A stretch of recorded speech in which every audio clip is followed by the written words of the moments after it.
सांसद आदरणीय स्वामी सुविधानंद जी महाराज, मंच पर उपस्थित हमारे सरकार में मंत्री मेरे भाई विशंबर वाल्मीकि जी,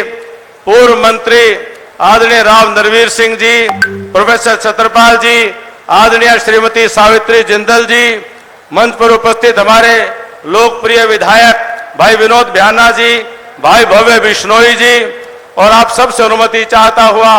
सभी मेरे बहुत ही आदरणीय जनरल वत्स साहब, पूर्व सांसद, सभी मेरे बहुत ही सम्मानित पार्टी के वरिष्ठ नेतागण, पदाधिकारीगण, जनप्रतिनिधिगण, गण प्रतिनिधिगण और इस विशाल जनसभा में आए हुए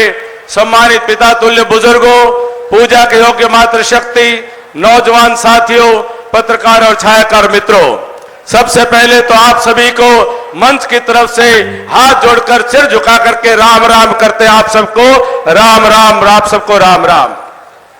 साथियों, 25 मई को लोकसभा का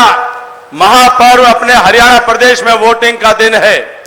हमने हिसार लोकसभा के सांसद का चुनाव करना है और 25 मई को आपको तय करना है कि इस देश का प्रधानमंत्री कौन हो।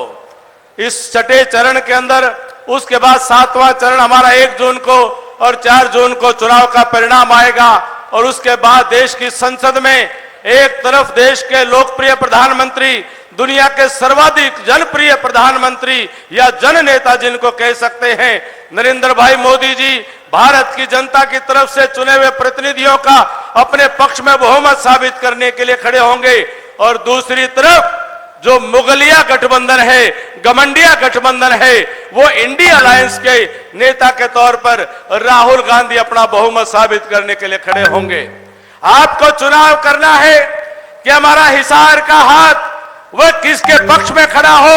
हमारा हिसार का हाथ सांसद, उनका हाथ वो नरेंद्र मोदी जी के पक्ष में खड़ा हो या देश के दुश्मनों के साथ खड़ा हो। ये हिसार की जनता, ये बहादुर जनता, निश्चित तौर पर मुझे कोई संदेह नहीं है कि आज हमारे देश के गृह मंत्री लोह पुरुष श्री अमित भाई शाह जी पधार रहे हैं। उनको दोनों हाथों से आज सुनिश्चित तौर पर आशीर्वाद दे करके आज आप यह विश्वास दिलाने का काम करेंगे कि हिसार की 36 बिरादरी की जनता इस बार के चुनाव में चौधरी रणजीत सिंह जी को अपना सांसद बना करके मोदी जी के साथ, मोदी जी के हाथों को मजबूत करने का काम करेंगे और निश्चित तौर पर फिर एक बार मोदी सरकार और अब की बार 400 पार के नारे को साकार करने का काम करेंगे।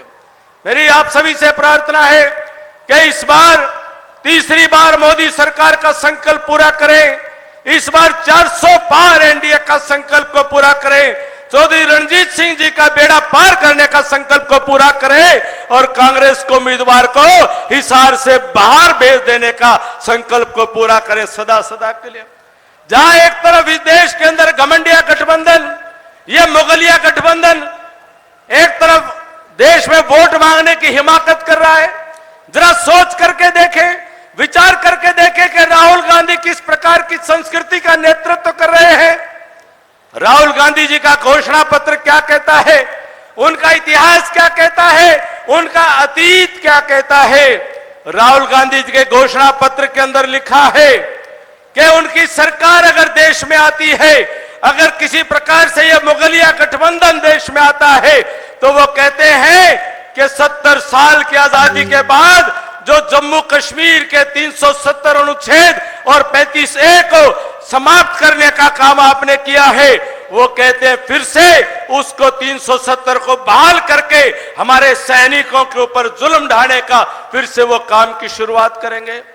बताइए आप, क्या आप इस देश के अंदर अनुच्छेद 370 जो भारत के संविधान से नरेंद्र भाई मोदी जी और अमित शाह जी ने आपके आशीर्वाद से समाप्त करने का काम किया है, मेरे हिसार की सरदारी, क्या आप बताएं, क्या आप उसको वापस, क्या आप उसको फिर से भारत के संविधान में लगवाना चाहते हैं? कदापि नहीं, कदाचित नहीं। साथियों, ये कांग्रेस पार्टी है, आज अपने घोषणा पत्र में आज ऐलान करके कह रही है, ये पूरे हिंदुस्तान में जा जा करके कह रहे हैं कि एक बार इस मुगलिया सल्तनत की दोबारा सरकार आ जाए, ये देश के संविधान में परिवर्तन करके हमारे दलितों और पिछड़ों का जो आरक्षण है, जो बाबा साहब अंबेडकर ने दिया है, उस पर डाका डाल करके, मजहब के आधार पर आरक्षण दे करके, दलितों और पिछड़ों के आरक्षण पर चोट पहुंचाते हुए, उसको कम करते हुए मजहबी लोगों को आरक्षण देने की इनकी घोषणा पत्र के अंदर सूचनाएं आ रही हैं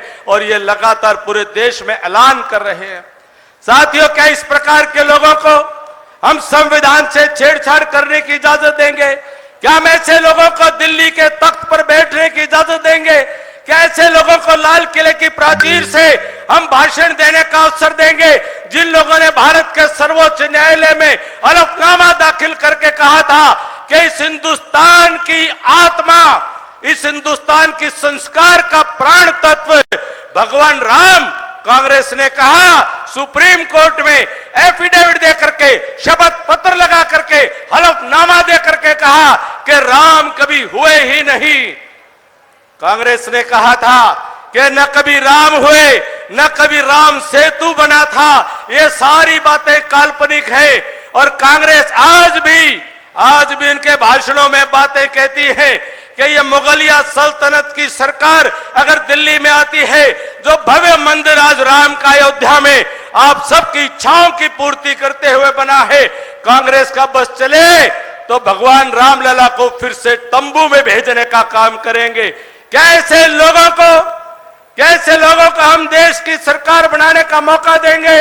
मेरे हिसार के लोगों, ये आपके खून को, आपकी बहादुरी को चुनौती है। मेरे हिसार की सरदारी, ये देश के कांग्रेस के लोग आपकी बहादुरी को ललकारने का काम कर रहे हैं। ये बहरूपिये बन करके, ये ठगी ठोर, ये आप सबको बहकाने की कोशिश करेंगे। मेरी आप सबसे विनती है कि चौकस होकर के, सावधान होकर के, नरेंद्र मोदी बन करके, अमित शाह बन करके, जेपी नड्डा जी बन करके, स्वयं चौधरी रणजीत सिंह चौटाला बन करके 25 मई की शाम तक, जब तक एक एक वोट ना डल जाए, आप सब रात दिन मेहनत करके हिसार में कमल के फूल को खिलाने का काम करें। यह आप सबसे हाथ जोड़ करके विनती करता हूं, आप सभी से प्रार्थना करता हूं। साथियों, एक तरफ कांग्रेस का उम्मीदवार है, मैं तो हैरान होता हूं कि वो किस प्रकार से हमारे हिसार के अंदर आकर के वोट मांगने की हिमाकत कर रहे हैं। वोट मांगते हैं आदमपुर में, वोट मांगते हैं नलवा में, वोट मांगते हैं हिसार में, वोट मांगते हैं बरवाड़ा में, लेकिन वोट मांग करके ताकत कहां देने की बात करते हैं। ये तो ऐसी गाय है, आपके खेत को चरने आई है, लेकिन दूध कहीं और जाकर के देने वाली है। ये तो आपकी नौकरियों को छीनने का षड्यंत्र करते हैं, वो खुलेआम ऐलान करते हैं। मुझे हैरानी होती है कि इतनी दबंगई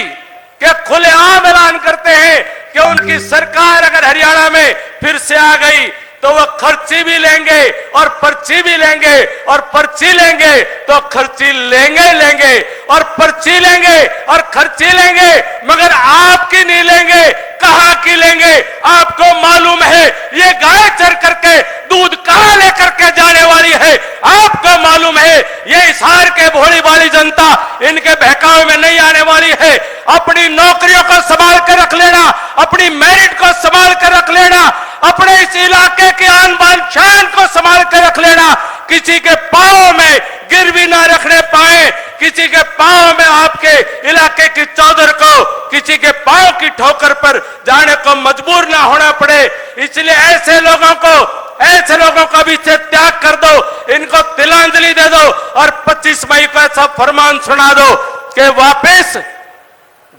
25 मई के और 4 जून के परिणाम के बाद वापिस कलायत की टिकट मांगता नजर आवे, हिसार की तरफ मुंह देख करके भी ना सोवे। साथियों,